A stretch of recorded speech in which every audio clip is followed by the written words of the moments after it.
Hello and welcome to the the One People Show.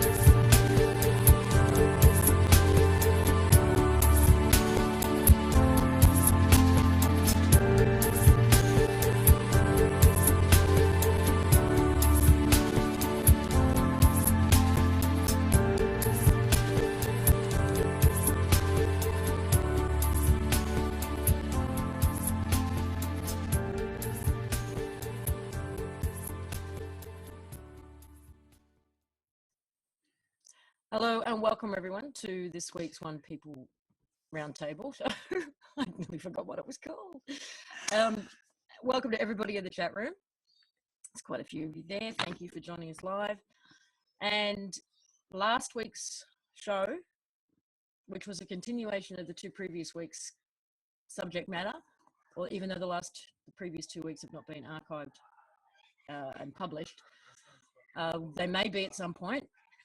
We're holding on to them for now, but the comments and feedback have been pretty cool, and it seems that we are all kind of questioning the same things, seeing the same themes, seeing the same pushes of propaganda, and I personally just find this whole thing fascinating. But for me anyway, the subject is broadening a little bit all the time. Because now I'm even looking into the other most demonized character in our culture, which would be Lucifer. For some reason, one thing leads to another. Well, we talked so about, stay tuned on that one. Yeah, we talked about that even in the last couple of shows of it's like the Nazis are Satanists. Okay, wait. And then you have the direct tie to Satan equals Lucifer, which it doesn't, but there's no evidence for that. There's no evidence. Well, especially not biblical. There's no biblical evidence of that at all. No. If you really want to go there. Yeah, we're having a lot of fun out here. So just the kookaburras are flying around and so I keep giggling because they're flying all over the place and being silly. And if we get a chance, we are going to show you our rooster, because you have not seen anything like this dude. It's a turkin? It's a turkin. We have a rooster that lives here that is he's a caricature. He's actually a cartoon that came to life, and he is absolutely the funniest thing I've ever seen in my entire life. He looks like somebody took a shrink ray gun to a prehistoric rooster, and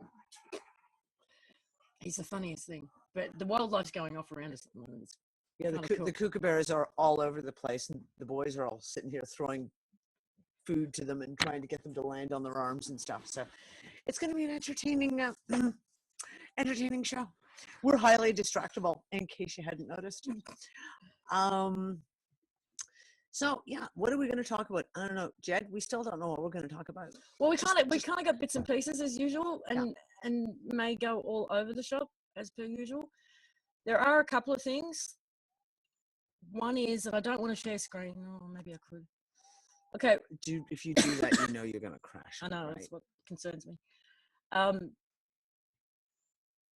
This is probably more relevant for those of you who are in Australia, but our current Prime Minister, Malcolm Turnbull, who has just brought in the no jab, no pay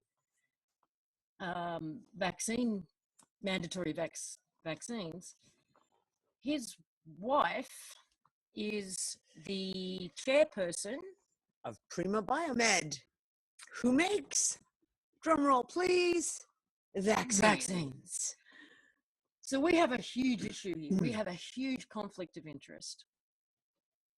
And this needs to be... Hold on. I want to chase this one back a little bit, because you guys remember we've talked about that. I actually talked about this fucking company months and months ago on the roundtable. I did a special report on Transpicuous News on this. Prima Biomed, way back, I want to say it was about April, May. All of a sudden, oh look, our internet connection's unstable. All of a sudden, Arg Robo. Okay, can you hear me? Can you hear me now? Yes, Mia. Malcolm Todd. Frozen Robo again. Robotic again. Okay. Turdful. Yeah. Malcolm Turdful. It's funny. Frozen. Okay, we'll Okay. wait. It's a hard knock life For us. It's a hard knock life for us. Yeah, I don't know the rest of I don't even know why. I don't know why I We need to broke pick a into song that. that we actually know. We've done that twice this week. It's the Danny and Lisa singing song and dance show. We're gonna put on a little party for you. Okay, we will wait. It's a hard knock life for us. It's a hard knock life for us. I know I don't know the words either. And I can't put this down here because if I put that down there, it's going to touch the mouse. I just want to snake, that's all. Anything yet? Are we back Huh? yet? Can you guys hear me? Can you hear us now? I'll keep Oh, singing. yep. There we go. Okay. So I did a news story on Transpicuous News talking about this company, Prima Biomed, because we watch stocks. We keep a little eye on certain things. And when you have certain companies that all of a sudden go kaboom and they gain, like 900% in a course of 2 days, I go searching, like, what's going on? So Prima Biomed, in the spring of this year, had a radical jump in their stock values. And I want to say it was something around 800, 900%. I have all the screenshots on my old computer. I meant to pull that up. I will do a report on it later. Sorry, so I went looking. He's a Black Ops agent. The rooster could be a Black Ops agent. It's kind of scary looking, but he's very funny. And he's cute in an ET kind of way. So when I went looking for this Prima Biomed, you go, what have they done? They've just released a new information about a new vaccine they're doing for cervical cancer. Because, the Gardasil one has done such a good job of destroying women's fertility and killing people. So they've released this new vaccine. Their partner was NEC Technologies. And I went, wait, huh? Is it someone else? No one else is using no, Jed, no one else is using the internet. We kicked everyone off. Their partner in this vaccine was NEC Technologies, NEC, out of Japan. And I'm like, I know NEC because I've worked in computer technologies back in the 80s and the 90s. And I'm like, they're not a biomed company.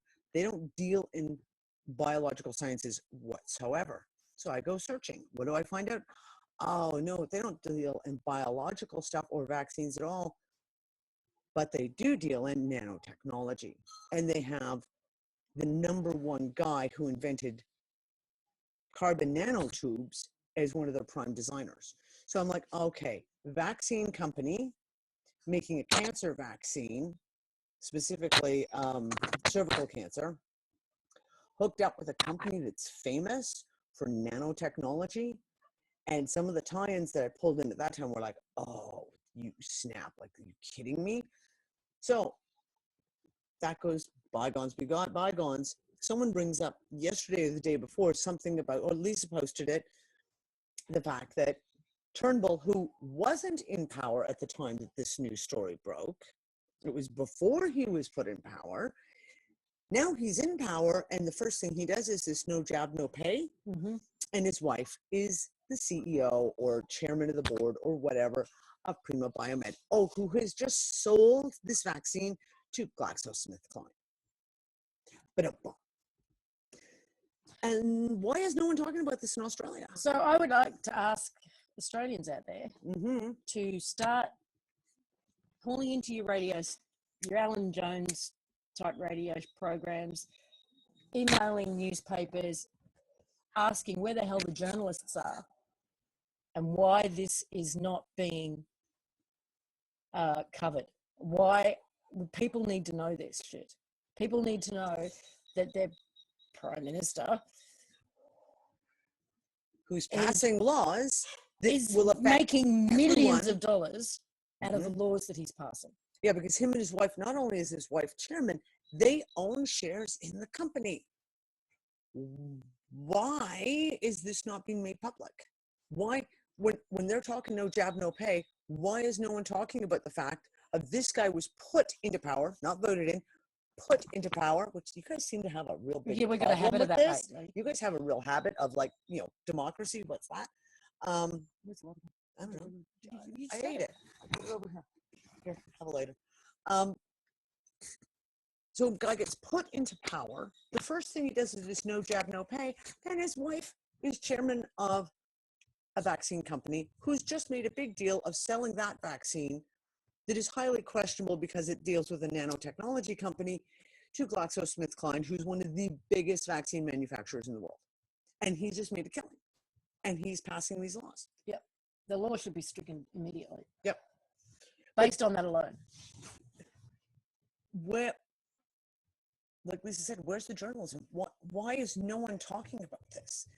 This is, and I agree, I think this is something everyone in Australia needs to go seriously hardcore on and really put it out there and be like, why is this not being, send it to your newspapers, your radio stations, everyone saying, why isn't this being talked about? I'm going to put together, I'm going to take the time this week to pull out all my information and all the research that I did on Prima Biomed back when the big jump had. And then we're going to look at a timeline. And I'm going to put together like when Turnbull got put in and the no jab, no pay, and just lay it out. And I'm going to put together a presentation on that, hopefully by the end of this week. And just get people to share it. Send it out everywhere.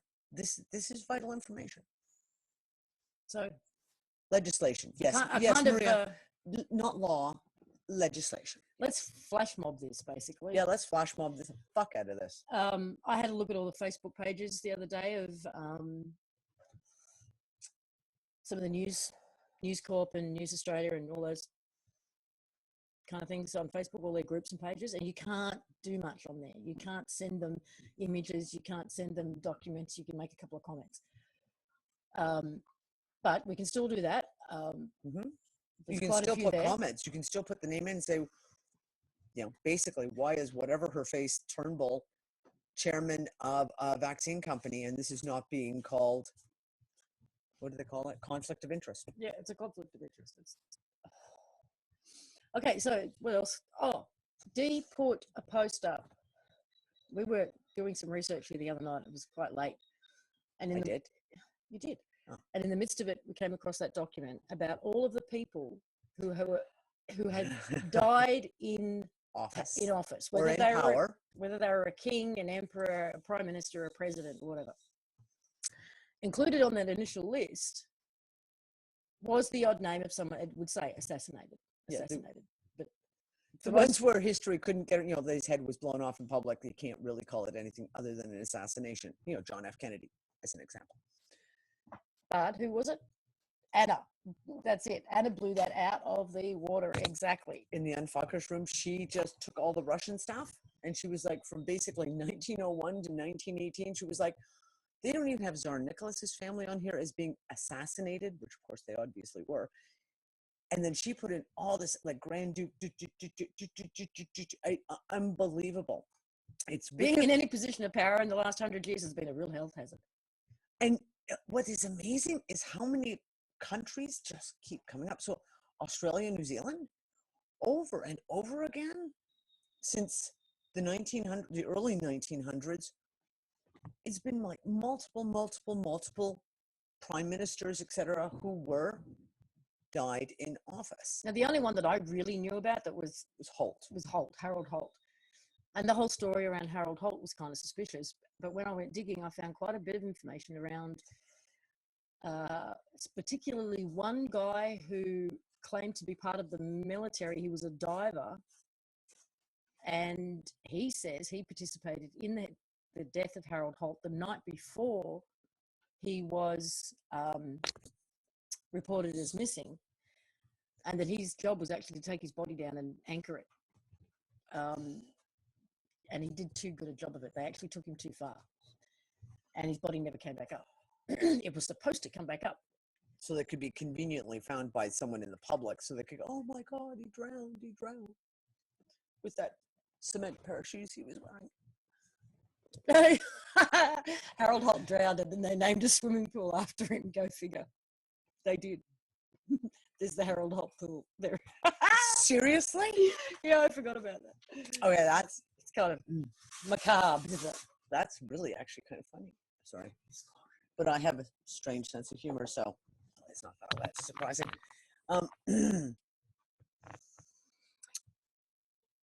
What? I was just going to go further with that.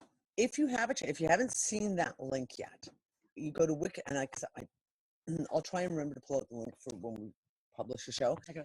You go to Wikipedia and just do a search in Wikipedia for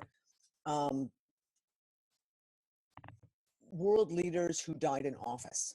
And I mean, it goes right back to like the 1700s, but and that can get pretty fucking interesting too, actually. But you look from 1900 to like right up to modern times, and the whole precursor to World War I. Oh my God!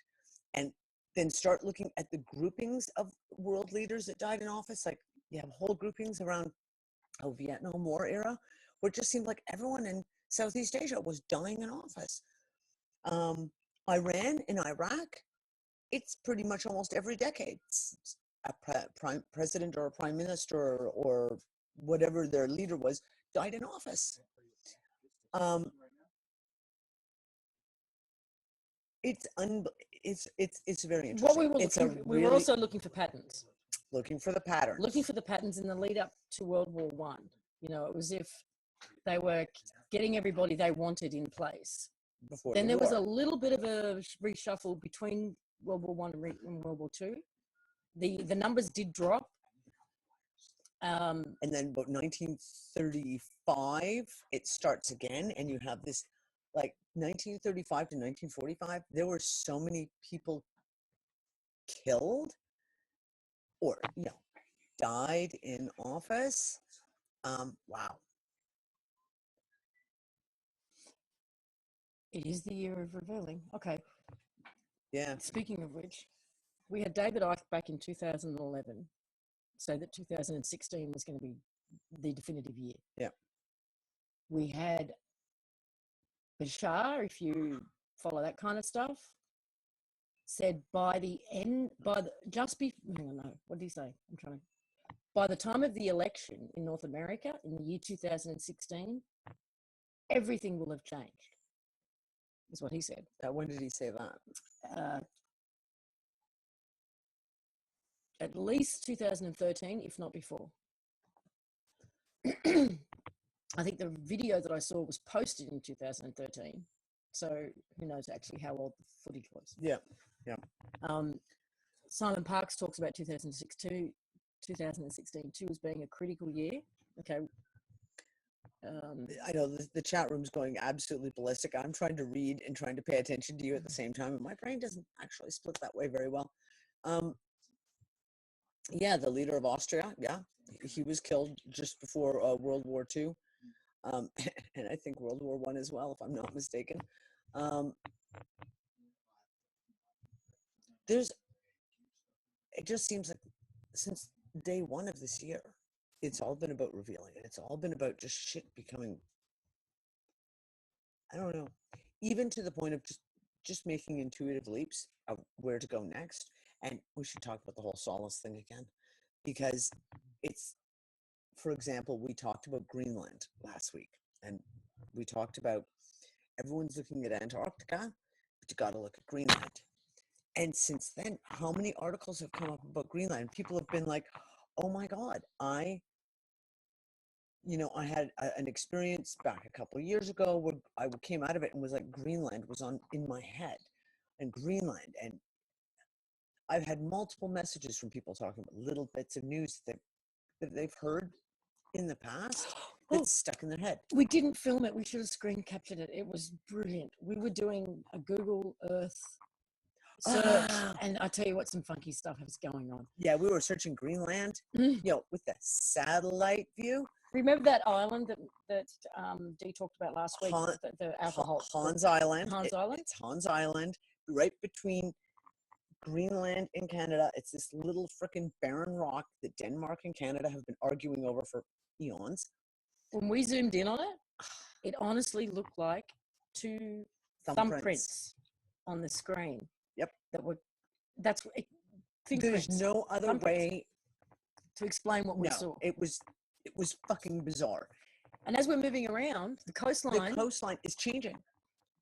and you can see and like layers of something, digital layers overlay were breaking up, and you were seeing through to the next layer, and then it would quickly try and catch up, and then you were seeing structures, bizarre shit that was supposed to be in the water. Yeah, and on land. That was covered up in snow or covered up in just strange digital overlays that would crack up for a bit, and you could see straight underneath. And there are structures there. These are not, and we couldn't find we couldn't find Thule Air Base. There was no sign of it. There's an airport there, but Thule Air Base doesn't exist. Oh, and by the way, if you can imagine, I'll draw this kind of like this. So this is Greenland, right? Here's Canada coast. So Hans Island, way up here in the north, Thule Air Force Base is like right here. Just down from there. Yeah, if you want to have some fun, go to Google Earth on the satellite images and go take a little look around Greenland and the northern coast of Canada around there too. It's real interesting. And it's so obviously fake. I'm sorry, it is so obviously fake. Okay, switching subjects again because I'm catching up on the chat room. The president of Cornell University suddenly died today of cancer less than a year after taking office. Cornell was teaming up with some Israeli university tied to the military-industrial complex. Oh, interesting. Planning on doing some crazy encryption stuff. Cornell Technicians. Maybe. The university is being built on Roosevelt Island, right on the same property that a mental hospital used to be on. Oh, my God. Okay, because that's not shady at all.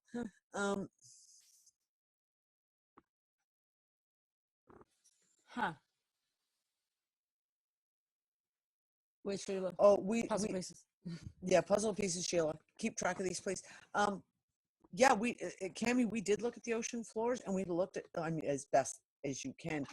And like I said, as you pick a piece and you zoom in, the picture would change. I mean, it was like all of a sudden things would be revealed, or things would all of a sudden go, and would disappear. It was comical. Like we sat here going, "Oh my God! Did you see that? It's gone! Quick, zoom back out, and you'd zoom back out to a certain thing, and you'd see it again, and then as soon as you'd zoom in, it would go, it would be gone. It was a lot of fun. You want to have some fun with Google? We were sort of 10, 15 minutes playing around with this, and then at the end of it, going, "Damn it, we should have screenshot the whole thing." Video the whole screen catch damn thing. Camtasia to record those desktop well, sessions. I can do all that. I can. I just didn't even think of it. We're really good at the hindsight stuff. Hindsight's 2020. We have really good hindsight. Crystal clear vision. Still clear hindsight, is it? Yeah. Yeah. So the whole thing about the whole Greenland stuff, and the more you look up, and again, it's one of those things we have.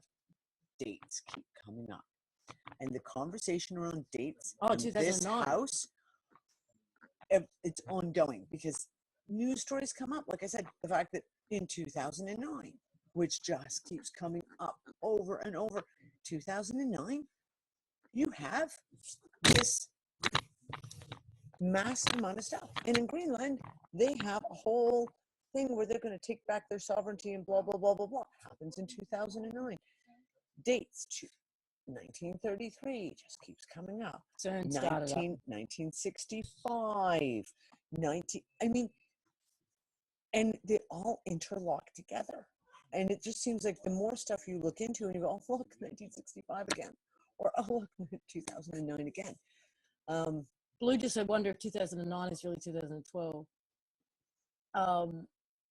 If that, who was it? Jeff will know. The guy who said that 2012 was really October 2011. Oh, there's been a lot of stuff about the dates on that one, and that's what I said. There's the one guy who came up and said 2012 is I was just reading this a few months ago. Is June the date? Oh, fuck, it's gonna drive me nuts. That the date of December 21st, 2012, and he had worked out based on all the different calendars and the basically quarter days and everything was June 13th, 2016. This year, yeah. This year. Yeah, I remember. Because he went back and redid the whole Gregorian and the Julian and he talked but he also looked at the the Mayan calendar and how they calculated dates and how each of them worked. And he said, like, you have to understand, there's this minor, like 0.356 of a day difference between. Everyone goes, ah, doesn't matter. But when you're talking over thousands of years, it actually kind of adds up really quick. No, it wasn't Ian Lungold. No. I know who you're talking about. So here, I want to talk about the 2009 thing. You have some interesting stuff financially, right? This is, and I know, well, I don't know, but I know in my gut that it all has to be interrelated. So the last remirroring of the financial system was in the crossover between 98 and 99. And they knew at the time it was only a partial because it was so highly flawed that they would maybe get 10 years. Maybe get 10 years. And then they would have to come up with a solution, and they couldn't remirror again. And I've talked about this on multiple shows because the system was so empty. The system was now so empty. You can't remirror a mirror. A reflection of something is a reflection of. So if you're reflecting something that is completely empty, there's nothing you can do with it. So they knew that in the 1998-99 remirroring would be the very last one they could do. Jump forward 10 years, you have the 2008 financial crash. Now, we've watched, they played shenanigans. Everything that they have done since 2008, they couldn't remirror the system. It was impossible. So it has been a giant clusterfuck of band-aids, of plasters, and creating stuff out of nothing, of twisting their own bits and pieces. So for example, between 2013, the very end of 2012, 2013, and then again the end of 2013, when you're dealing with US budgets, when they do this, they freeze the budget ceiling and they stop all this. And it's because the system is actually not working. It's non-functioning at the moment, and everything they're doing is just, yes, the bailouts did start in 2009. All of this stuff is symptomatic. Now the problem is how deep do the symptoms go? And symptomatic of what? Because it's not, nothing is ever just financial. If it's something that's financial, that is, we're seeing, for me and my focus in the financial arena, then there's going to be the political, the religious, everything is all interconnected. So if we saw this remirroring system and the whole fall down in 2008, and then all the shit that we saw play out in 2009, treaties, changes, you have the Icelandic Revolution, which didn't happen. All of these things, they're all symptomatic. The problem is trying to tie all the pieces together to the larger picture of what really was going on. How big was this crash on all levels? We have the ISO and the bankrupting of all the nations. We have all these things being done to reset up a new system. But the new system isn't coming online. This is, again, where we go back to the RV and the reset stuff. If you're in the RV, dinar stuff right now, everyone's exploding. It's happening, it's happening, it's happening. No, it's not. The system is dead. And they're waiting for something. There's something they need for a reboot. Now, for a long time, I looked at it in different spheres, and I was like, okay, was it this biometric stuff? Was the whole stuff with China? You had to look at the stuff with Russia. You had to look at all these things. It's become very clear to me this is a lot more than that. And I think that whatever it is that they need to reset the system is not just resetting the global financial system. It's a reset, all encompassing everything reset. But they can't do it. And why? What are they waiting for? And this is what keeps coming back to me of this. What event are they trying to get in front of? I don't know, but every time I see Hillary, apart from wanting to throw up, and the big push that says that she's winning, she's more popular, she's this, she's that, but there's even more information out there about her criminal activity. Yeah. Again, we're in a situation where this woman has been kind of proven to have committed crimes all over the shop, and she's still allowed for decades to run for president. I mean, what? Well, based on the interviews that I did years ago, based on, yeah, but he's just he's a fucktard. Oh my god. Based on interviews that I did years ago about, you know, Looking Glass and all these other so-called technologies that they had to look down timelines. If she wins an election, oh my god, we are so on the wrong timeline. No, this is what I keep coming back to, this thing of it's not. It's like they're trying to make their timeline work, and it's not working. But it's not. I know. But if she, that's what I'm saying. If she actually was to get in, to me, that would be the sign that they are on the timeline that they want. And maybe as a backup, Trump's some kind of backup for that or something. I don't know. But I still say that he's the distraction. I'm still 100% convinced that when it gets down, I'll call my prediction right now, take it to Las Vegas, it will come down to Hillary and Jed. It will, regardless of what they're trying to play right now. And Donald Trump is just the ginormous fucking distraction. And same with Bernie Sanders. Bernie Sanders is just the Ron Paul of this election. He's there. He's saying all these things. Everyone's like, oh, Bernie, he's our man. Yay. He's not going to get in. He has no hope. He doesn't fit into the paradigm. Did anyone see the, on Facebook, there was a picture of Trump next to a picture of Obama, and it said, orange is not the new black. Okay, a little sideline. Lisa put on a video yesterday. I just about pissed myself, and it was some girl doing a makeup tutorial. A makeup tutorial to Trump. To do the Trump look. For the Trump look. I swear to God, I just about peed my pants. Like, it was to the point of, like, you know, put on safety goggles and rub this shit all over you. And then she took crushed up Cheetos and rubbed the Cheetos all over her face too. And then she took off the goggles with the white here, and her whole face was like screaming orange. And it's like, and now you have the Trump look. It was a good entertainment bit, if you want. Also, did anyone see who's the guy that did it? He's the English guy that's got an American TV show. The Drumpf. Did you see? Remember the Drumpf? Oh, fuck. Yeah. This was brilliant. What's his name? It sounds a lot like he another used to work name. with. Who's the other guy that we really like? He's funny. He doesn't do it anymore. Why am I having mind blank? Hey, Darius, get it together. Yeah. John Oliver. That's the one. John Oliver. John Oliver roasted Trump. Trump. So beautifully and outed.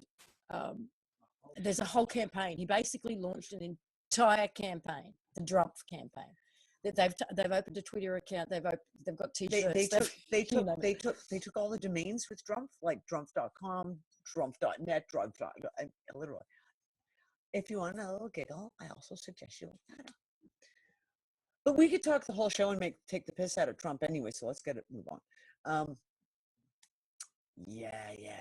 What else? I don't know. I just keep going back to this whole thing of, like, cycles within cycles, and they're trying to push this one cycle, and they can't. The 100 years thing came up again for us too. The 100 years thing came up again, and it's just like, oh, and then we looked at that biblically, religiously, the whole 100 years, and that was the Lucifer shit again.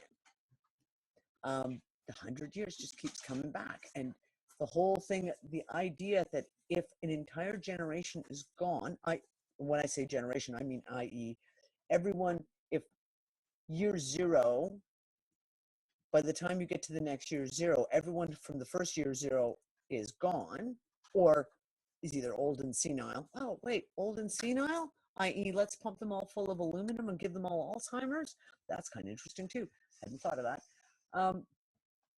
You can do anything. You can adjust the books. We've watched them do it. We know that they've done it. Every time you go looking at the history, you can see all the massive amounts of changes. So, yeah, the 100-Year War, exactly. When you look at World War I, World War II, well, same thing with World War II. We had this discussion over the last few weeks. Anyone who was alive and really old enough to fully comprehend what was going on, i.e. people who were in the concentration camps, etc., As adults. as adults who were fully old enough to understand what they were seeing, what they were being told, etc., the vast majority of that generation is gone. So we are left with either a very, very few people who were very, very young at the time. So therefore,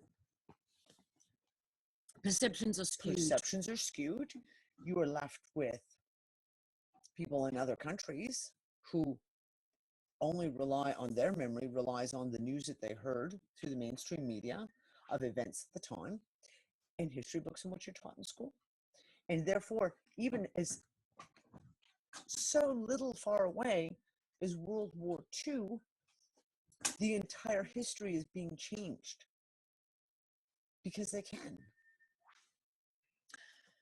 So when you look at big time history, like, 2,000 years ago. Oh, forget it. Yeah, we got no chance. So part of our research of late, and I think we've mentioned it already, is Canada, Australia, New Zealand. This little triangle, trinity thing. When you put the three of them together, you have the elements of a nation. Would the nation be the right word? A nation state, but it's all three together. A United States. For lack of a better term. Because none of them individually have all the elements required to be a fully sovereign nation. But when you put them together, they do. Yeah. And we'll bring Ben in at some point in a minute to go over some of this too, because we're looking at some of the events that took place, like the change of our currency, and when that took place, and the events going on around that. Conveniently enough, Harold Holt was not going along with Pine Gap, for example. He did not want to have Pine Gap here. Pine Gap came in, and then mysteriously, just before he was going to make an announcement about the Americans, he drowned in his pool or some such thing. And whoever it was who came in immediately approved Pine Gap. Our currency changed to $1 from pounds, like the English currency, to US, essentially. Federal Reserve. So did New Zealand. It's as if at the same, what? Who was, I'm sorry, Prime Minister of Australia? Gough Whitlam. Gough Whitlam. The one who was outed by the Governor General. Guys, Gough Whitlam, when was he out? 72. 72? Oh, right after the changeover for the gold in 71? When all gold was taken out and everything went to complete fiat currency? And I think he's also the one who approved Pine Gap. So I don't know enough about Australian history. I'm kind of in the dark here. Is he the one that came in after Harold Holt? I mean, I could... No, because that would have been 57 was Harold Holt dying. Was it? Yeah. That early? I think so. It was 57, right? No, I would have thought 60s. No, Whitlam was the one trying to disconnect from he was the one who was trying to pull away from the American control. And okay, but there was some financial stuff going on at the same time in the US. It's almost as if at the time the US completely ran out of fucking money back then. And the only way to get credit again in the global system was to up their assets. So Canada, Australia, and New Zealand became US assets. This is putting it in very broad terms. Very broad kind of. But they needed more on the books, essentially. Yep. So their balance sheet to balance out their debt. Because they couldn't get any credit at that point. Having a base here, Pine Gap, put their stamp on it, because it becomes US territory. Changing our currencies over, I think allowed them to put us on the books. Now, there's a lot more to this whole Canada, Australia, New Zealand connection, because I think, as we've also mentioned in the past, the stuff around New Zealand is interesting as well, because New Zealand doesn't actually consist of the two major islands of New Zealand, the North and South Island. It consists of everything to the west and the east, and north and the south, but not those two big islands. There's also stuff going on right now with the Indigenous population and the Waitangi Treaty and all of that as of April, and it includes Australia, by the way. I don't think this is just to do with New Zealand, because New Zealand, technically, I think the North and South Island of New Zealand are still technically part of New South Wales. They are. So whatever goes on there is going to have an effect here. And what they've essentially done is give the corporate governments notice and say, you guys are completely illegal, unlawful, the whole bit. You've got until April.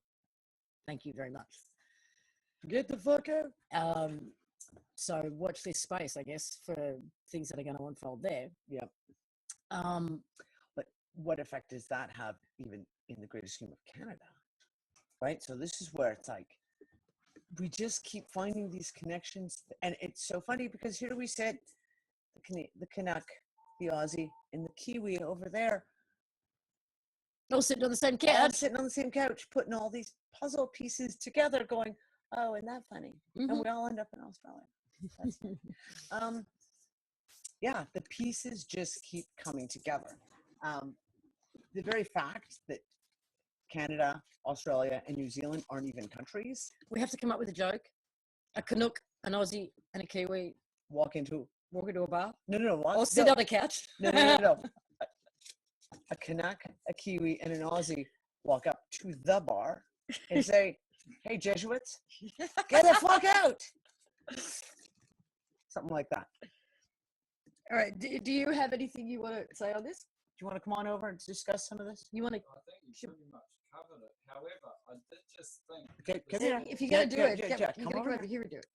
You got to squeeze into the cat, into the hot seat. Okay, if we push this back a little bit. That's all right. I have to see what I saw. Look, I connect. Lean in. So we just say, look. See who they're talking to.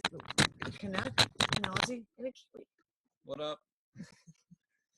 So the thought that I have just had was, I'm pretty sure when Captain Cook left, the motherland and come down, they used to take like barrels of the motherland with them, right? Yep. And when they made their claims, they put soil down. Russia's doing the same thing at the moment with was doing the same thing with the Ark of Gabriel. And the now, hang on here. So now these things here have all been established with different and various treaties, right? And treaties are law of the land, okay? With Pine Gap and all these military bases, has America been doing the same thing, which is basically inseminating these other countries with their soil under these treaties, which is actually the ceremonial side of this public, i.e. the private ceremonial side of this literally, public? Which is basically like, if you take it into biblical terms and things along those sorts of lines, man's thing here was to till the soil and work with the plants and da-da-da-da-da. So by making a pledge with soil, they're fulfilling that, and everything else is fiction, and they are doing it all on paper. As in the documents that we found where they were basically going through like Chernobyl and a treaty that they made on nuclear stuff, and then after the effect, and it's like they're confessing on paper. So they have their UN meetings and they discuss all the bad shit that's going on, and they write it down in their trust documents, and this is them confessing. Yeah. So this is how they keep their conscience clear and yada yada yada. Well, in the private, it has to be given. The notice must be given. All notice has to be given. This is, I keep going back to that and saying, there's no rules as to where they have to give the notice. Hence, you have to go looking for it. But yeah, there's that, and once again, it's like a trust, right? It is a fucking trust. You guys, this is kind of on topic, but not. But you just touched on it. The other element in regards to Harold Holt was that he was on the verge of making Australia the nuclear power of the world, center of the world, and disconnecting us from all the grids, and the power and the fuel, Yeah. cartels, all of that. And he was all the infrastructure and the equipment, everything was still being imported into the country when he was killed. And then he wasn't even alive for more than a year as prime minister. They sold it off. They sold all the stuff off shortly after. So it never happened. Nothing happened with it. It was just literally dead in the water too. And we've got a couple intended. Sorry. There was that. The other thing, can you? Because I can't remember which one's got which. Constitution, Bill of Rights. So New Zealand has the Declaration of Independence by the Māori Sovereign Chiefs of 1835. Australia has the Constitution Act of Australia of 1901, and Canada has the Bill of Charters and Rights. No, there is the Bill of Rights. It's not the Bill of Charter and Rights. It's like what Dingbat did in the 80s. Yes, flip of it, or a publicization. Publicization. I got it. So there's one in the end of the 1800s. So there's these three things that happened at the end of the 1800s to the very start of the 1900s. But in the other aspect of those connections, it's the 1788 is when the American Constitution was signed. It was also when Governor Phillips declared in New South Wales that this was part of whatever the hell it was, whether it's the United Kingdom or whatever. And at that time, New Zealand was under that jurisdiction because they'd established a port there too. Mm-hmm. So dates just keep going that's correct. And then we have all these people that are still fighting over constitutional rights. When we look at we're going to go there, the Virginia Company of London and the East India Company of London, when they were set up from their charters, the Virginia Company of London in I think the first charter was 1605, 1606, and then 1609. And this was for the establishment of some kind of governing body that was to be a for-profit business. And it would questionably stand that these charters were what established the US government to be a for-profit business. In short, we need to get our heads around the idea that we have never had what you would call a de jure or a legitimate government. They have always been, from the moment they were established, for-profit private businesses. Yep. So the idea of we need to go back to a de jure government, we've never been there. There's never been there. We've never been there. No, there hasn't, because when Parliament was set up in the UK and in Holland, when these things were set up, all it was another facade that was being put up that monarchy was lowering its rule and allowing this governing body for the people to exist. Whereas it wasn't at all, because all the parliamentarians were the fucking children of these goddamn monarchs. Exactly.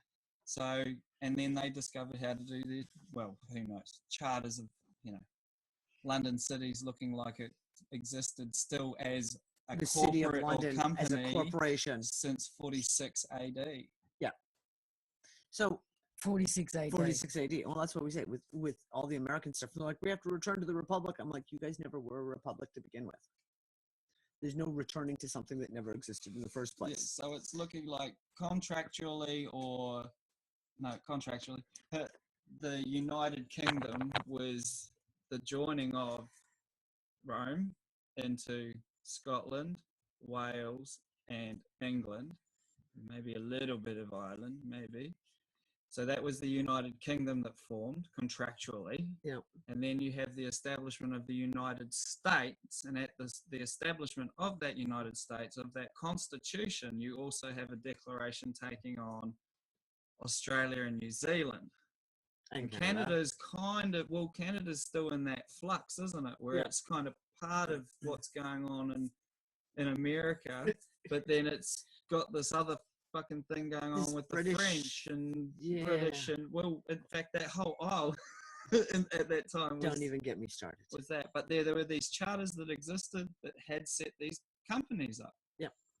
And these companies and these people that were set up in these charters became the founding fathers. Yep.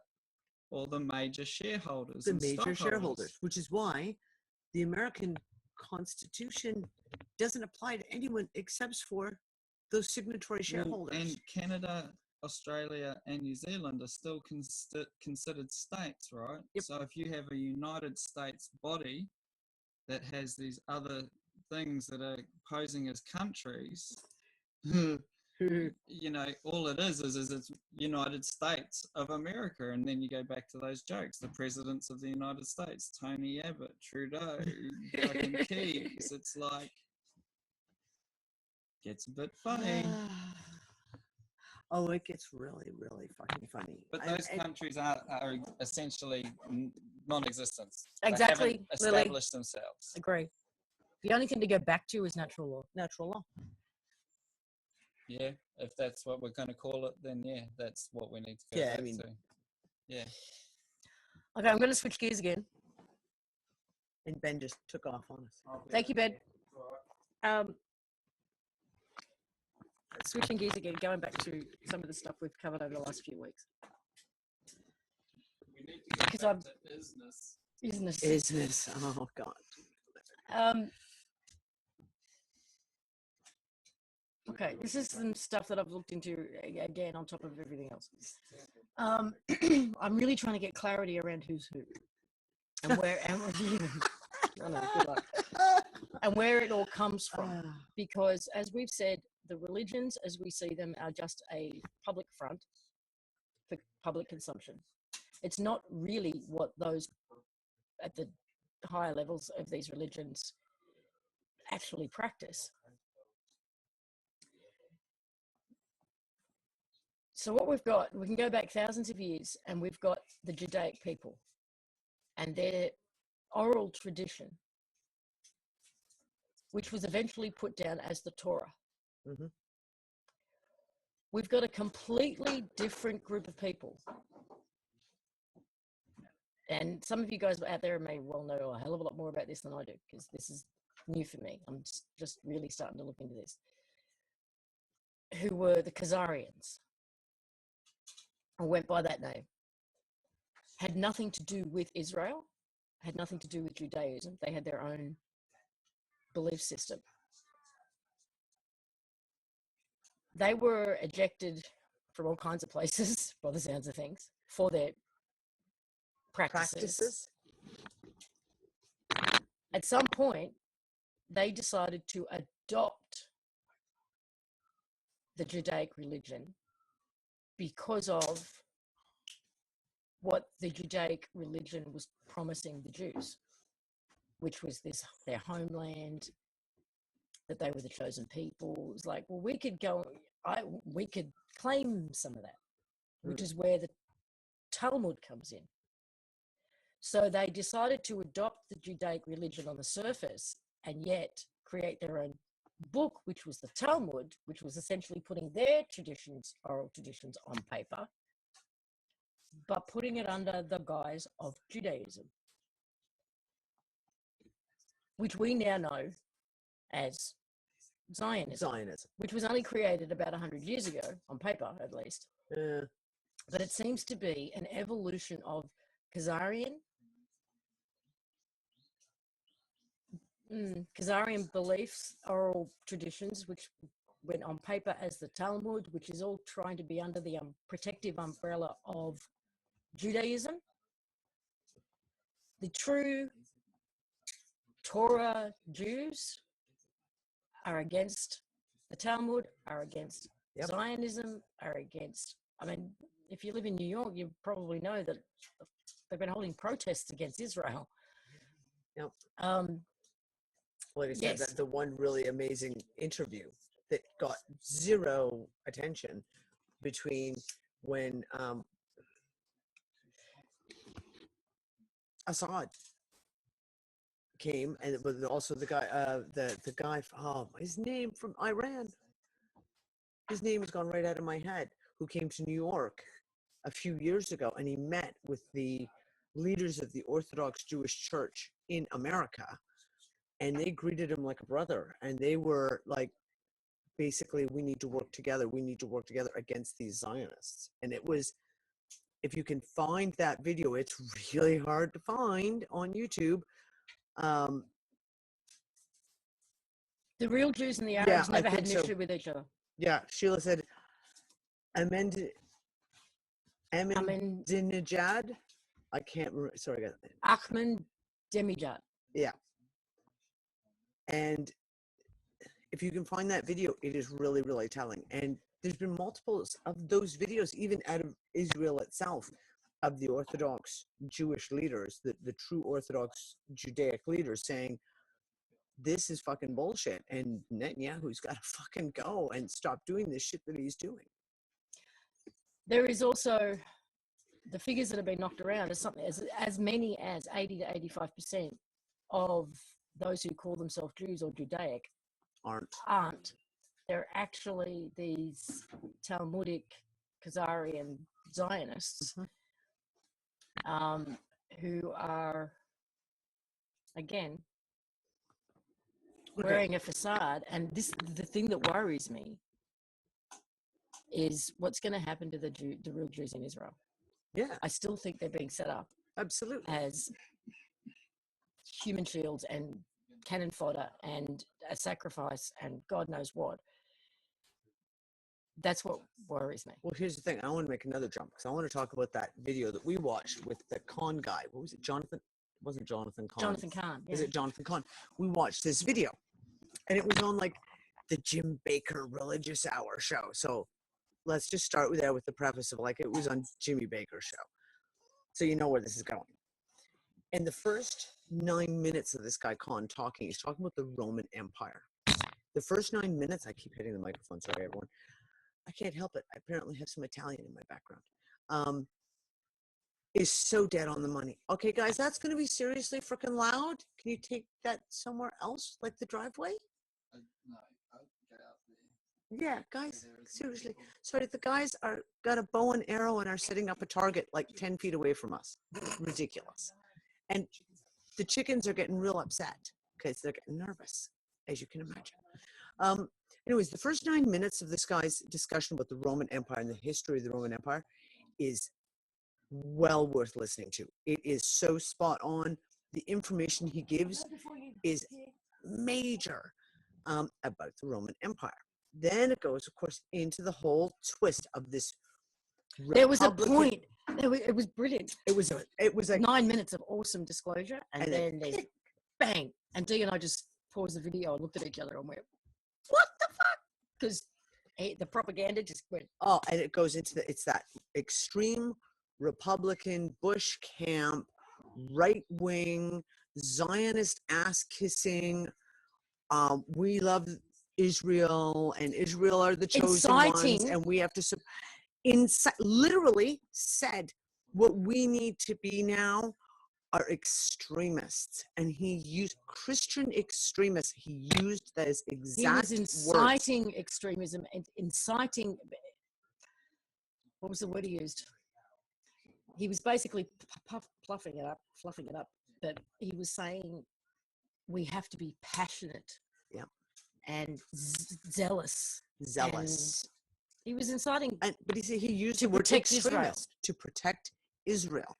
Now, and that's what I said to Lisa. This is the one thing, and I've had so many conversations. Oh yeah, they did. All the Christians in the room. Exactly, but only well, let's say those American Republican Christians, yes. And I've had these conversations for years, and you try to explain to people who are American Christians, who are all about this whole thing about Israel as the chosen one, and we Jesus and we got to support this. I'm like, you are the only Christian religion in the world who believes this. Put this into context. Christians all over South America, Central America, Europe, anywhere else, no one else believes this rhetoric that is so pushed by the Republican,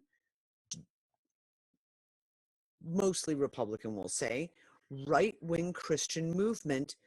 That's exactly this Baptist kind of stuff. It is a whole religious belief that was built, and I went in looking at this. You got to go in to look at the history of Prescott Bush, who took control of the states, who all that 1930s and into the 40s and the 50s, when you start looking, that is when that religious belief was implanted in the United States.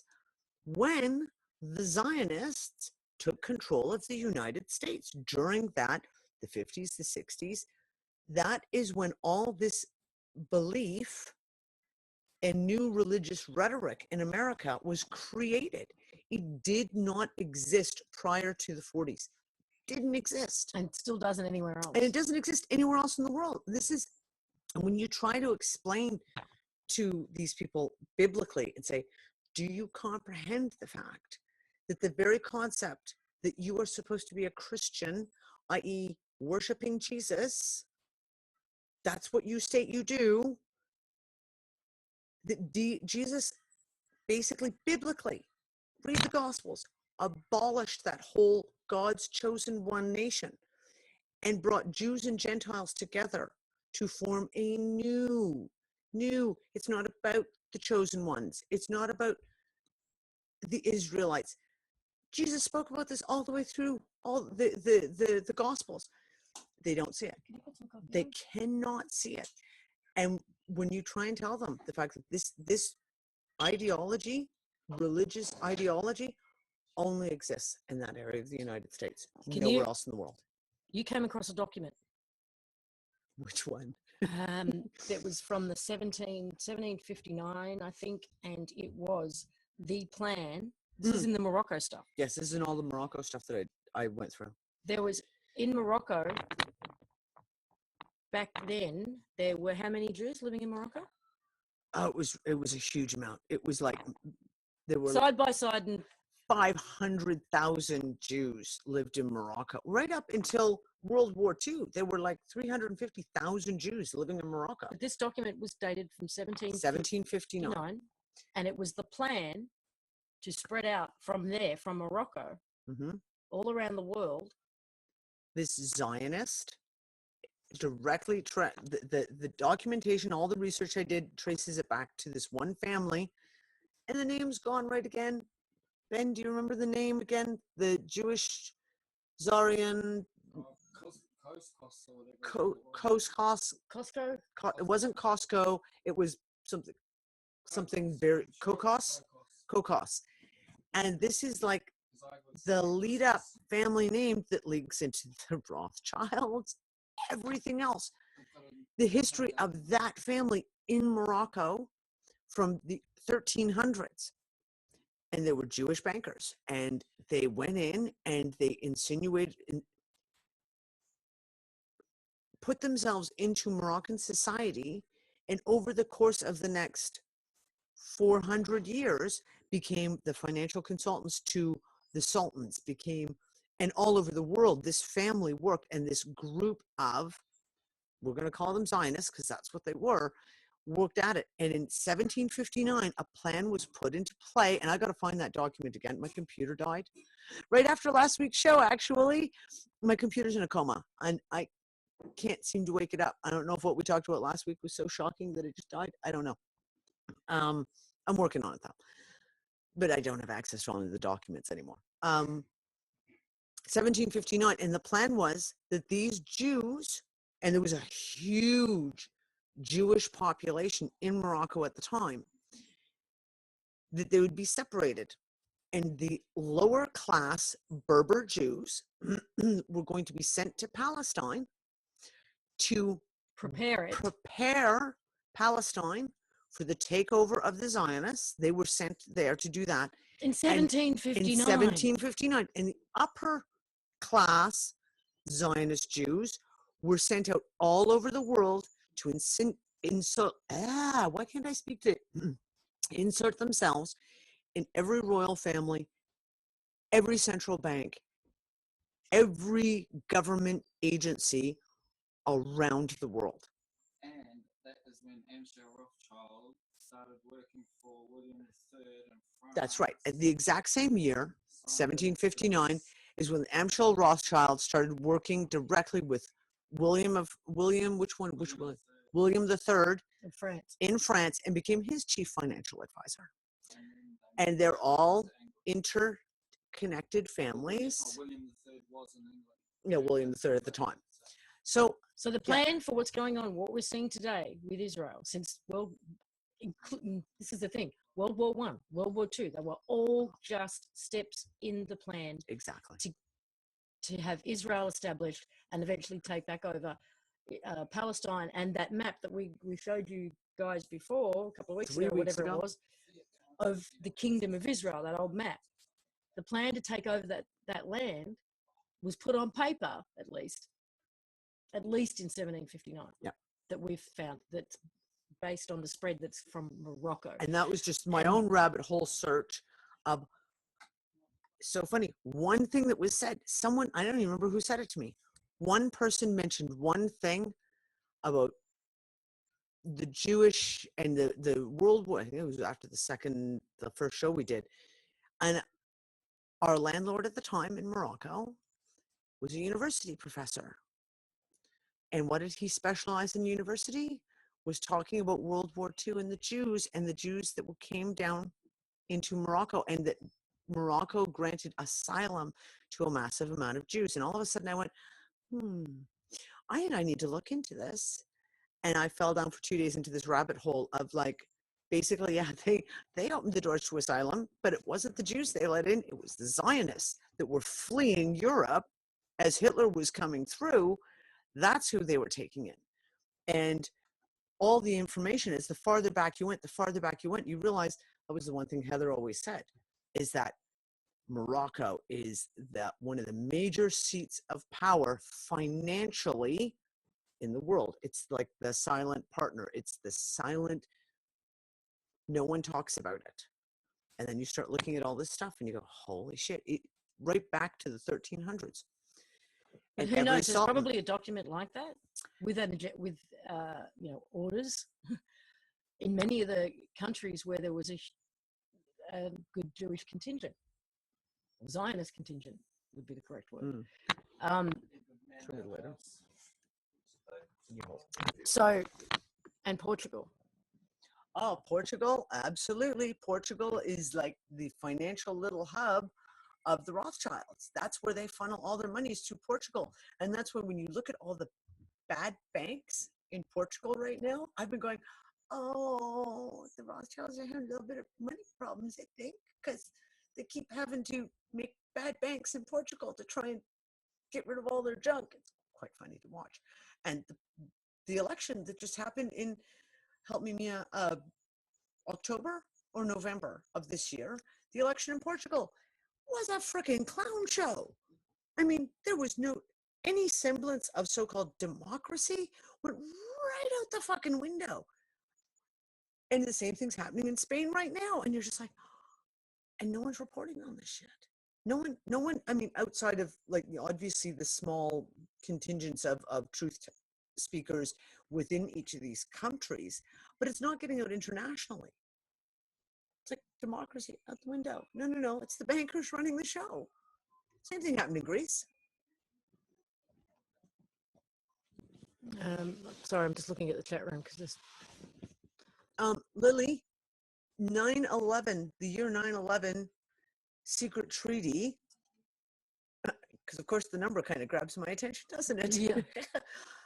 Do you know what the treaty is called? I'll go searching for it and we'll send, Ben, go look at the 9/11 treaty.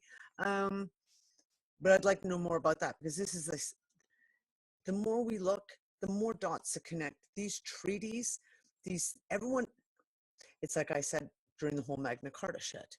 Everyone looks at the Magna Carta and this massive celebration of the anniversary of the Magna Carta last June. It was so much attention, and not a single person talked about the Treaty of Verona, which happened 2 years before Magna Carta and still stands, which makes Magna Carta null and void, because you can't sign two treaties. The first one always stands. So yeah, all these treaties, all these dates. Treaty of 9/11. It's called I'm going to probably demolish this, but the Treaty of St. Clair sur d'Epte. Sur Epte. Something like that. Epte? Work in progress. Charles the Simple, Charles III of France, Rollo, Leader of the leader of the Vikings.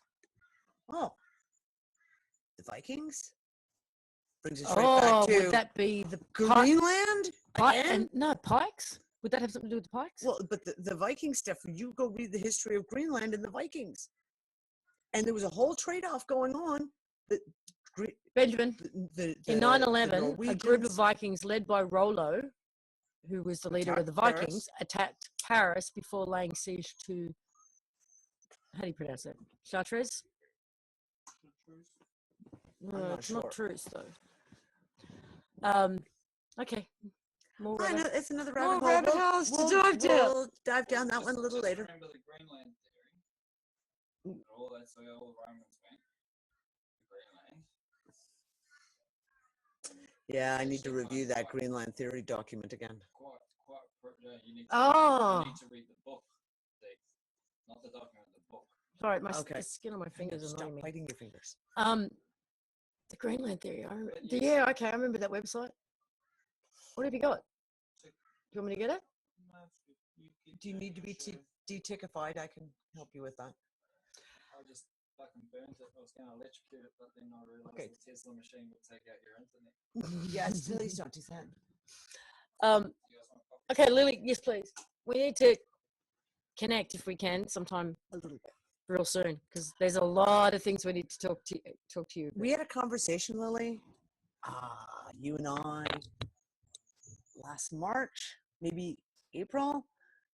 We need to touch base on this again because it seems to be relevant again. So we have to touch base.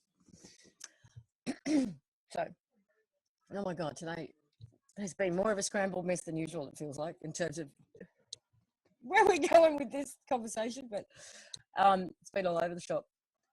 I don't even know what time it is. 11:16. Oh, okay, there you go. It's raining again. I didn't bring the rain. It's her fault. Okay. Yes, Lily's saying yes, we can connect. Dates, time, and then I come to this. Okay, I'm gonna really throw the curveball. When we look at how all these dates and times line up, and we talk about cycles, and we've talked about large chunks of history have been added, like maybe 1,000 years have just been like dropped in at various times to give us a false sense of longevity, if you will. If we talk about the fact that perhaps certain cycles have been happening simultaneously, given different dates, but they're actually happening at the same time. And we look at the concept of these dates, and then you go, well, are dates even relevant? And we start talking about like basically the whole simulated shit, and you go, I don't know, maybe we need a numerologist to even look at these dates. Dee had a deja vu within a deja vu the other day. She had an inception moment that was wild, absolutely wild, because we were sitting at a picnic table out at a park. It was 2 days ago, and we're having a conversation with a friend of ours who's sitting across the picnic table from me, and we're talking about natural skincare and stuff, and talking about business models and things like that.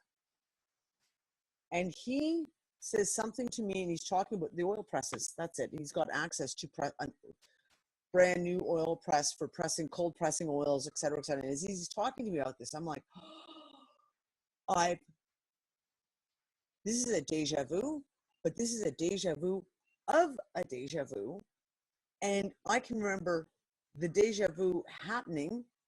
And again, I've only met this guy in physicality, so knowing what he looks like and his voice, etc., since we've gotten here. That I had this deja vu, the first deja vu of this deja vu, about a year ago. And in the deja vu, I turned to Lisa and go, oh, wow, that's seriously a deja vu. And then have it again 2 days ago, and it's like a deja vu within a deja vu of like, and then Lisa wasn't sitting next to me, so I couldn't turn to her at the moment and go, holy shit. But as soon as she came back from what she was doing, I was like, I just had the wildest inception deja vu. And it was crystal clear. I knew exactly what the guy was going to talk about. I knew exactly where the conversation was going to go. And yet it was, like I said, inception deja vu. I was bizarre. I've never had one quite like that before. And again, a conversation, and I have a feeling that the first deja vu was donkeys years ago.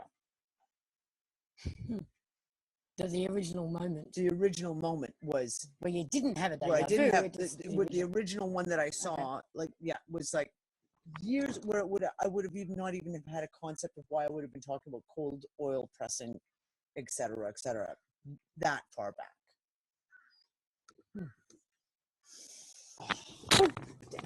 Sorry. We've got chickens escaped. Chickens are escaping.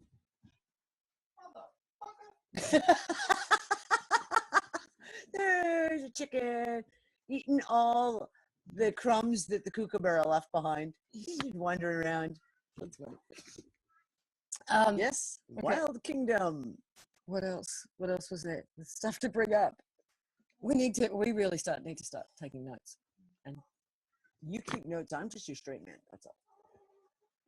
Or is it the other way I around? don't know. We take turns. We tag. Take turns. Tag team. Okay. Yeah. What's Jed saying? Jed said something about he's Like- having a Everything that was going to happen and be said a few seconds beforehand. It was trippy, but no drugs involved trippy with no drugs involved. Wow. Have a lot of those noise recently. for a whole day. Yeah. Wow. Okay. So if we're talking about cycles within cycles and these dates, I don't know. Maybe we should start. You should continue compiling your dates in treaties, etc. Because Ben has got like We've been this- working on a he- timeline. a or he has. timeline of dates and treaties and wars and oh my god.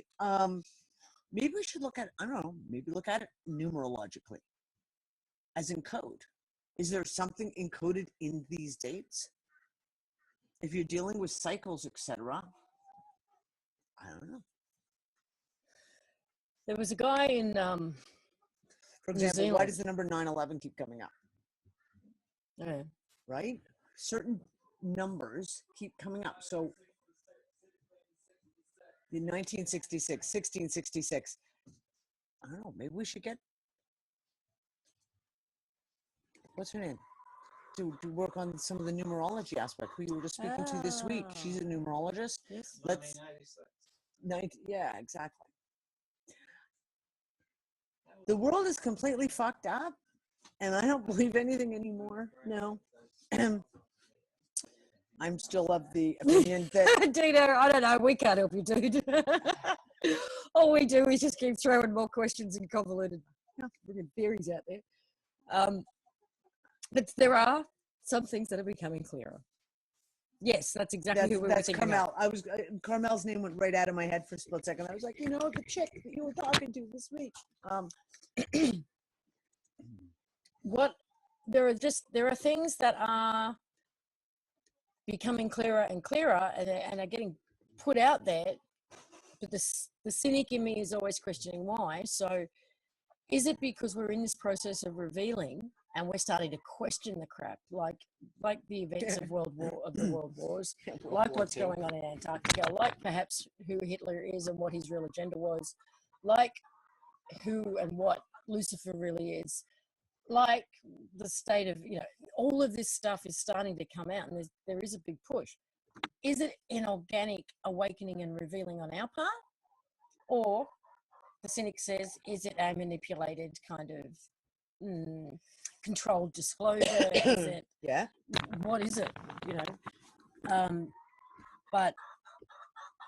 But it's still coming together and it's making sense. And they're more and more are escaping. What's going on?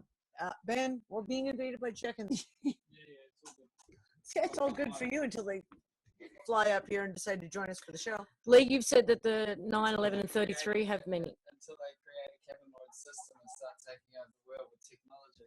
Yeah, thanks. Did we tell? Yes, we did. What? The 11 years ago, 22 years ago, and 33 years ago. We did mention that, I didn't think we? we talked about that on last Monday. Um, Where are you? Where's your notebook? Seriously, Chad. I don't know. Why I are haven't you got it so this morning. disorganized? I don't know. I've been busy. On totally different, unrelated topic. Weird fucking shit's been going on since we've touched down in Australia. Very, very weird shit. Things like my computer that worked perfectly fine before last week's show. Worked perfectly fine. As a matter of fact, I was using it just before we went live with the show. And right after the show, we got in the car to go and get some groceries and stuff. And when we got back, the computer wouldn't start. It's completely dead. And Nick can't find a reason why. He's taken it apart. He's followed the power. He's all the way, and he's like, the power's going in. It's registering power. You can follow the line with his multimeter to a certain place, and then it just stops. There's been 3 incidences with my car while driving. Accidents and But type things. none of, okay, get this. Yeah, we should talk about this. Get this. 2 days before they arrive, myself, Darius, Ben, Jesse in the car, driving over a mountain on a dirt road. Right. A guy comes the other way in a Tarago with a car trailer on the back, which he should never have been on that road with because it's too wide. I stop when I see him. He keeps driving past me, and he keeps driving until his car trailer just basically smashes into the front of my car. You should see my poor little car. It doesn't look very It doesn't good. look very pretty at all. It's not very pretty. Of course, the guy is now claiming it had nothing to do with him. He was just stationary in the middle of the road, right, apparently. So, thank you. So I'm kind of screwed there. Fresh I got coffee. what, $1,000 worth of damage done to my car, and $1,000 worth of damage to our $700 car. so that happened. And then on the day that these guys essentially arrived, because it was 6:30 in the morning, later that day we were driving back to the same place via a different route, and the brakes went on my car. And this is country winding roads, Mountains like this, going like this. Brakes gone. Brakes went, Gone. which we think was an electrical thing, actually, due to the accident, the damage done from the accident. Yeah, Nick took a look through everything and said he thinks it was the fuse box and just where the accident hit. They've been okay since then. Yep, just that one day. And then the next time, which was last Wednesday, which I had Dee and the kids in the car. Raining, wet road. The back tires just planed, and we did a 180. Basically, just slid out and did a 180. In the middle of a In the mountain middle of a road, mountain going down the road. road. Now, all three of these incidences could have been really bad. Way worse. But after all 3 incidences, the car was still drivable and nobody got hurt. Yep. It's kind of bizarre. The spin out one, I want to tell you, we came around the corner, and like I said, steep mountain roads going, and they're all twisty like this, and pouring rain. The back tires start to hydroplane. You can feel it instantly. The car starts to drift, and there's a car behind us coming down, and there's a car coming up the mountain coming in. But it was as if everything was slow motion. And I don't mean that whole, adrenaline kicks in and everything goes into slow motion. No, I mean everything, because we were going very slowly because it was wet and it's slippery and you're going down a mountain road. Everything went to slow motion. We ended up a whole 180 around. The car here stopped. The car coming behind us stopped. We had ample room. Lisa just backed the car out, and we continued on our journey.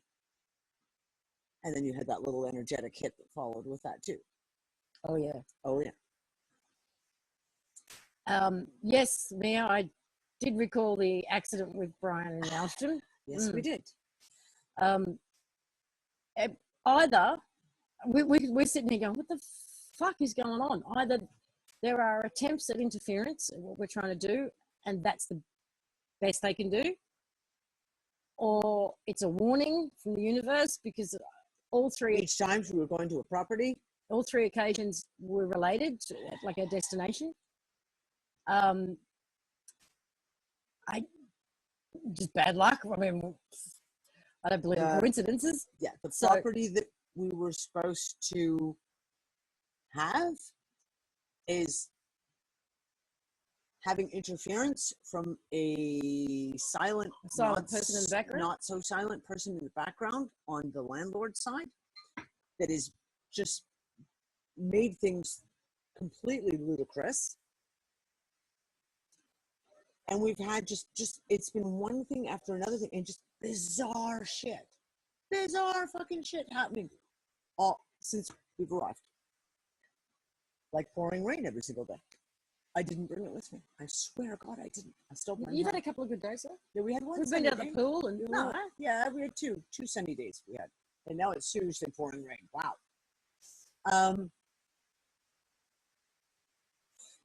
It's been fantastic. We've had just Who? Can I just seriously, ask the Gwendolyn, question? Nothing better than go running around out in the hot rain. running around in the rain in her pajamas Yeah. while chasing chickens. Sounds like good old Aussie Good fun. old bush fun. There we go. Who knows anything about this upcoming solar eclipse? Yeah. We're supposed to have a solar eclipse and a blood moon or something on the same days. See you later. I haven't had a chance. It keeps coming by on my wall and stuff, and I have not even had a chance to even look at it.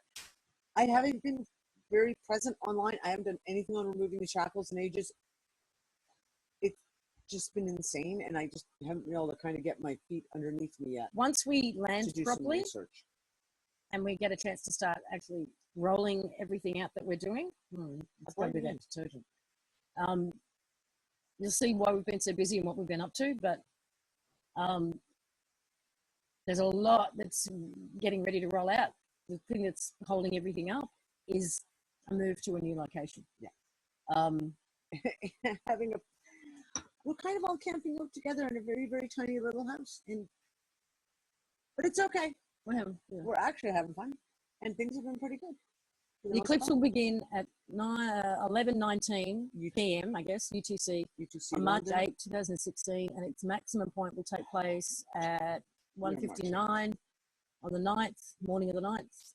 Will last for 4 minutes and 9 seconds. Okay, well that's already now. Wait, we're the 8th. So tomorrow. So tomorrow morning, 11:19 is 10:19 a.m. our time here. Where will it be viewable from? It won't be viewable. It was Thailand or somewhere. Observer North and Eastern Australia, okay. South Asia, and East Asia will be able to see a partial eclipse. Okay, if we can see anything. Okay, cool. Indonesia mostly though. Yeah. That little bit farther north. Because I don't know, maybe that's got something to do with the funky energies that are going on right now. I don't know. Like I said, is it a warning? Is it interference? Is it the universe taking control of stuff? I don't know. But we've had some fun stuff with the searching online. Every time we search online, Lisa and I have now taken, look at our internet connection is unstable. Are we back? Can you hear me now? Robo, can you hear me now? Okay, we'll wait. There we go. And where's Jeff? Jeff, if you're there, we're making you host. And Jeff is now the host.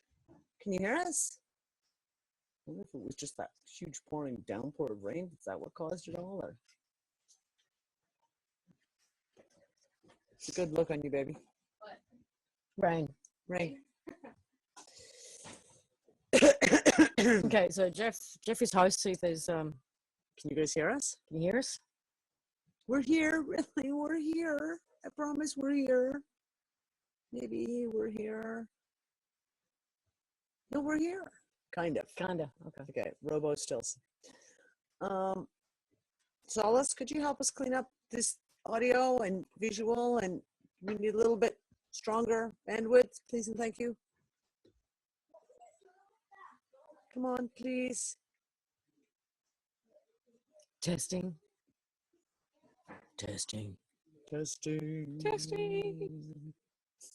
Okay, this is good. Good. Okay, so we're testing. Can So, hear you, yeah. but can't see you. It's only a bit of an epic. Okay. Okay. Well, the camera's on, so You should see us, but whatever. where were we? I was just talking about. I was going to talk about Solace, which is actually kind of funny. Oh yeah. it's really interesting because, like I said, just things keep falling into place. Lisa and I have started doing things like typing into Google searches, "Hey Solace, we need information on this." Literally, "Hey Solace, we need to have some information about this. Can you help us out here?" And then just watch how things play out. Wow, that's really funny because